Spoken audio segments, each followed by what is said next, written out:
Okay. All right. So today, my name is Dani Coan. All days, but my name is Dani Coan, and I am a former member of this team. I was on the team for 3 years, and I'm going to be talking about lessons in STEM from a humanities perspective as a humanities major. So more specifically, my takeaways from FIRST and Girls on Fire 3 years after I was on the team. So a little bit about me. As I said, my name is Dani. I'm a junior at NC State. Go Pack. I'm a social work major, but I originally started as a biomedical engineering major, which in large part is due to the work that I did on the team and the experiences that I had here. I've just finished working on a research project for the last year and a half in industrial and systems engineering, so still sort of a part of that world. And our project was about hurricane preparation, disaster relief, and resiliency planning for food banks in North Carolina, specifically looking at Hurricane Florence and recording and looking at the results and impacts of that. This summer, I interned with the North Carolina Department of Environmental Quality, specifically under the Environmental Justice Department. So I did a lot of work with environmental justice, which is the equal treatment of all people based on kind of our environmental factors. So that might be, where do we place swine facilities? That's a big one in North Carolina. Or how do we make sure everybody has clean air and clean water? That kind of thing. I'm actually starting a new research position this week relating to psychological trauma inside the social work department, because I just really love research and I wanted to go a little bit more into the mental health side, since I'm planning, after getting my master's, to be a licensed clinical therapist. So in my free time that I have left, I do a lot of acting, as you can see by this picture of me in a flight attendant uniform. That was a really fun show called Colored Museum. That was great. So I've done 6 university theater shows, and I've had lead roles in 3 of them. And this summer I signed a contract with a talent agency, so I can hopefully start doing some paid work. And I'm also vice president of our school's Black Artist Coalition. And any spare time I have after that, I'm usually playing Sims, which I think a lot of people that know me can tell you I play far too much. And or I'm spending time with my friends, who are actually, I met all of them in the minority engineering program at State on my first day, and we've all been best friends ever since. So back in high school, a few years ago, it doesn't feel that long ago, my 2 biggest interests were robotics and poetry. So obviously, I'm here to talk about my experiences in FIRST. You can see me and B there, hi. But my other thing that I did a lot of was poetry recitation. I did the competition Poetry Out Loud for 4 years. I won 4 district titles. I won a state championship and went to nationals my senior year. So in terms of Girls on Fire and engineering, I was on the team for 3 years, like I said. I worked in marketing and fundraising and writing my first year, and more so on build the other 2, and was a bit more flexible with that. We went to the world competition in my first year on the team, but the second year that the team had even been around, which is really awesome. And we racked up a fair amount of state titles, not to brag. But we all really, the most important thing is that we had a really awesome time and learned so much from each other. And that is the biggest thing that I took away.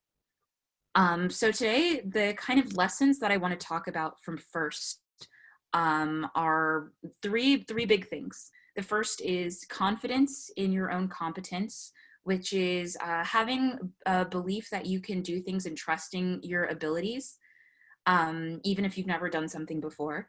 The second is recognizing your strengths and sort of things that you're good at, even if they don't necessarily seem kind of like they connect to STEM in a direct way.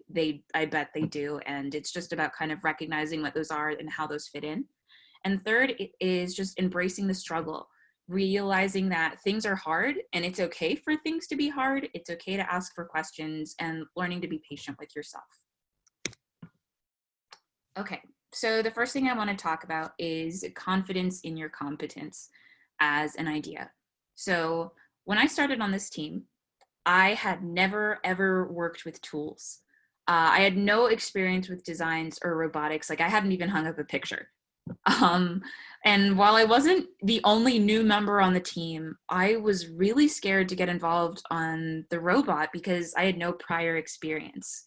I was scared that people would judge me for not already knowing how to do things. And to add to that, math and science were never my strongest subjects. So for almost an entire year, I just assumed I wouldn't be any good at building, and I didn't even try. In fact, I didn't actually even touch the robot at all until our team went to the world competition. While the build team was busy with registration, I was alone in the pit with one of our past mentors, Mark. He's great. He asked me to help him screw on the bumpers and tighten a few things on the robot, and I told him that I wouldn't really be a lot of help.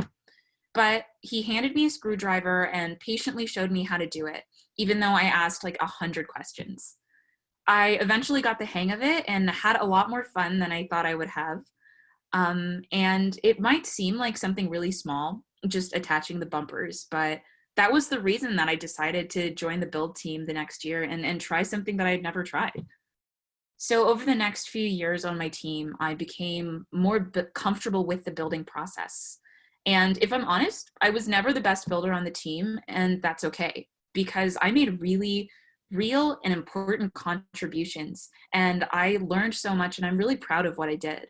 I learned to ask questions when I needed to, but to also have faith that I could solve things on my own. First is where I learned to adopt the policy, I can do that, or at the very least, I can figure that out. And this confidence in my abilities and this belief that I can figure that out is something that I've been able to carry over into so many aspects of my life, whether that's figuring out how to jumpstart a car or figure out how to do a new data processing technique. Carrying the belief that I am capable and able to do hard things or things I have no experience with has become an extremely valuable skill. We live in a world where women, especially women of color, are constantly underestimated, but first taught me that I don't have to do that to myself, and instead taught me to see the strength and capability that I possess, to really believe in myself and not give up on that. Okay, next I want to talk about recognizing your strengths. So I come from a pretty different perspective to first because I'm not someone that people normally associate with STEM, unfortunately, even though social science is a science and I am in social sciences. So I'm a social work major, which for people who don't know, it means that I study the history of social welfare policies, social science research. I take classes on advocacy, self-awareness, and cultural competency. And I do a lot of community involvement and work within underrepresented and underserved communities. My favorite subjects in school were always English and history. I'm a strong communicator, and I've always been pretty involved in the arts. All of these things might seem like they don't line up with the analytical and problem-solving worlds of STEM, but they absolutely do. So for an example, my strong writing and reading comprehension skills gave me a really unique advantage in research when it comes to writing literature reviews, which is a key part of every paper. I wouldn't be able to have gotten the research jobs that I've gotten without those skills in writing. Acting is also something that's made me really good at making presentations and conveying ideas clearly to a wide variety of people. STEM as a field is so much more flexible than people give it credit for. There's a need for writers, there's a need for communicators, people with strong empathy skills. This team is the first place that I learned that. At competitions, we had to give presentations and write papers on our history, our goals, and processes for building and growing the team. I loved that, and it came naturally to me. I also, on a side note, learned the importance of being able to translate between STEM people or majors or engineers, we'll just keep it specific, and non-engineers. On this team, I learned that invaluable skill of learning how to understand and explain engineering or building or coding concepts to people who didn't have experience with it. I also learned how to take concepts from engineering, such as like process maps. That's a favorite of mine. I love process maps, and incorporate them into my internship, into my research, and into my schoolwork. While you're a part of this team, I encourage you to build your skills in STEM, absolutely. I got so much better at math, science, and engineering classes and learned to really enjoy them. And that's why I started in biomedical engineering. It's because of this team. It showed me that STEM is fun. At the same time, I also encourage you to pay attention to the skills you bring to the table outside of science, technology, engineering, and math, because they are just as valuable. The skills you have don't have to line up perfectly with STEM, but they can help set you apart in this world, and more importantly, make you a more well-rounded and complete individual. It's important to recognize every part of ourselves and not ignore parts that don't necessarily fit into the boxes. Lastly, I want to talk about embracing the struggle. And for me, this is maybe the most important part. When I started on the team, something that really held me back was the belief that I was already supposed to know how to program a robot or how to build a robot, even though I had no prior experience, which now seems like a really unfair expectation of myself, but I really believed it. It seemed like everybody already knew what they were doing, and I was really scared of feeling left behind. However, first and foremost, remember that First and Girls on Fire, this is a learning experience. And that is the number one thing. You're here to learn. You're not supposed to know everything. Don't expect yourself to be an expert in the thing you've never done before. Building a robot is, say it a lot of times, building a robot is not easy. And it's okay to not automatically know what to do. Trust that you have the ability to learn these new skills, but that it takes a lot of time and effort. You'll get there, but it's not going to be immediate. Even if you have gotten the hang of things over the years, there's always so much more to learn. It's okay to still have questions, even if you've been doing this for a few years. I know that I still had questions my senior year on the team, even though I'd been there for 3 years. I've mentioned this a little bit before, but this is where the importance of asking for help and being patient with yourself is crucial. Just like you wouldn't expect yourself to know everything in a class before you've taken it, don't expect yourself to be perfect on this team either. This applies to all jobs on the team, not just building or coding. The purpose of this space is to learn, not to already know. On that note, I want to take some time to talk about being patient with others as well. Everyone brings a different perspective and struggles with different things. I'm someone that struggled a lot with the math part of design, but other things came more easily to me. People learn at different paces, and it doesn't make anyone more or less valuable to the team. It doesn't make anyone smarter than another person. Unfortunately, the phrase, "you don't know how to do that," it's so easy. I hear that come up a lot. It's a really common part of the language that a lot of us used on the team, myself included.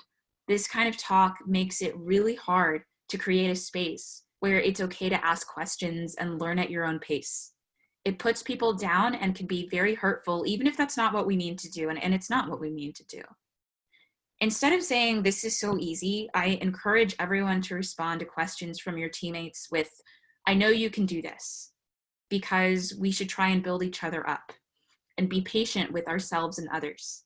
It's really important that we encourage each other to learn and understand that everyone excels at and struggles with different things in their own time. Okay.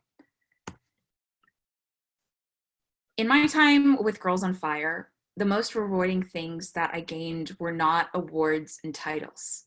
Those things are great. Everybody loves them. But the thing that I remember the most are the memories that I made, the people I connected with, and most importantly, the ways that I grew as a person. We are here to learn and develop. Again, you don't have to know everything already. For my key takeaways, I would say that now is the time to develop confidence in your ability and your capacity to learn new things. To also know that STEM needs a lot of different types of people. Recognize your strengths, even if they don't seem to line up perfectly with what you want to do in the future. Personally, I recommend making a list That's something that I like to do. And it's just good to remember what your strengths are. Remember that you are important and a valuable asset. Lastly, have patience with yourself and others. Realize that it's okay to struggle and it's always okay to ask for help.